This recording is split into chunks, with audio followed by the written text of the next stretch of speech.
Hello guys. അപ്പോൾ ഇന്ന് രാവിലെ എണീച്ചൊരു ഇൻസ്റ്റാഗ്രാമും യൂട്യൂബും എന്ത് തുറന്നു നോക്കിയാലും എനിക്ക് ന്യൂ ഇയർ സെലിബ്രേഷൻസ് ഗംഭീരമായിട്ട് ആഘോഷിക്കുന്നു. പിന്നെ കുറേ ആൾക്കാർ 25 എന്തൊക്കെ നേടി, ഇനി 26 നേടാൻ പോകുന്നു, അങ്ങനെയായിട്ടുള്ള ഫുള്ള് വീഡിയോസാണ് എനിക്കിന്ന് രാവിലെ തുറന്നപ്പോൾ ഞാൻ കണ്ടത്. പക്ഷേ എൻ്റെ ഇപ്രാവശ്യത്തെ ന്യൂ ഇയർ എന്ന് പറഞ്ഞത് പ്രത്യേകിച്ച് ഒന്നുമില്ല. ന്യൂ ഇയറിന് തലേദിവസം ജോലി ഉണ്ടായിരുന്നു, ജോലി കഴിഞ്ഞ് വന്നു, ഫുഡ് കഴിച്ചു, കിടന്നു, എണീച്ചു, ഇനിയിപ്പോൾ ഇതാ തിരിച്ച് ജോലിക്ക് പോവുകയാണെന്ന് ഈവനിങ്. സോ ഇപ്രാവശ്യത്തെ ന്യൂ ഇയർ എന്ന് പറയുന്നത് കുറിച്ച് ഒന്നുമില്ല.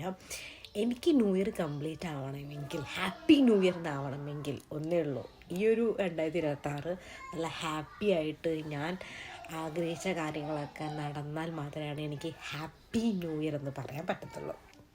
So wait to December 31st, 2026 എൻ്റെ ഹാപ്പി ന്യൂ ഇയർ ആണെന്ന് ഞാൻ അപ്പം പറയാം. അപ്പോൾ എല്ലാവർക്കും ന്യൂ ഇയർ.